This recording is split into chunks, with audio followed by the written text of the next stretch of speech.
now Billy says we're ready. So coming back here a little bit. So we've got the onions and the celery simmering in the butter. Once the butter's all melted and it's going, we're actually going to turn that down quite a bit. Probably down to, you know, a low setting if you got it. We're just going to let that simmer. That's going to sweat all that flavor out of the onions and celery, also known as aromatics. At this point also though, we're going to add probably about, you know, let's call it a tablespoon of salt, teaspoon and a half, something like that. You know, one of these days I'll actually measure stuff out, but I don't. Same thing with pepper. You know, about that much pepper.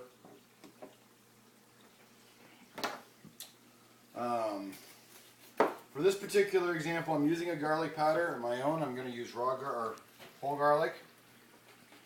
But honestly, this video is aimed towards people who have no idea how to cook a turkey. I'm not saying you have no idea what to do in the kitchen. I'm just saying, you know, David's dying over here. He's like, Dad, you got to put in the cayenne pepper. Yes, we put in. That's it. I just put in a dash of cayenne pepper. I'm also going to put in some rosemary. Not a whole lot at this point. If you want to take the rosemary leaves, you want to grind them up in your fingers a little bit. That releases some of those essential oils in there and that flavor. I'm also going to do that with the thyme leaves. If you have, all you have is dry powdered thyme or powdered rosemary, that's great. They also sell in the stores what's called poultry seasoning. Poultry seasoning is a combination of thyme, rosemary, and sage, all three together. That's very commonly used. I stopped using that a few years ago because I prefer to use rosemary, thyme, instead of a combination of the two. Alright, so we're going to let those... Now, there is a smell coming through this house that is so Thanksgiving, it's unreal. As soon as you get out the thyme and the rosemary, you know, and the sage. I gotta keep saying sage even though I'm not using it because my wife and daughter are allergic. But I'm just gonna take that and I'm going to cover it, keep it on low heat, and leave it alone. This over here is gonna take a little bit longer. Billy, why don't you come around?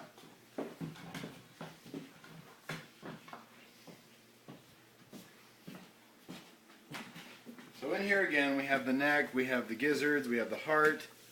We're going to cook this until the meat basically just falls apart. Or I should say the meat on the neck bone should just fall right off the bone. It may take upwards of an hour or so to do that.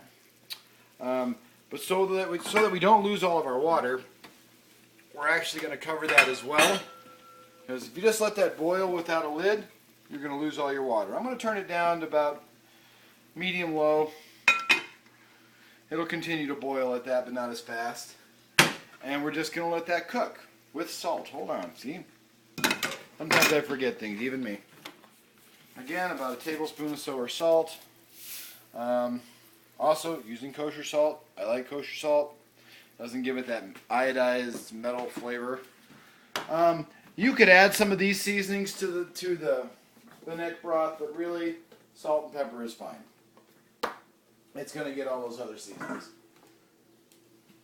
Billy's having fun being that.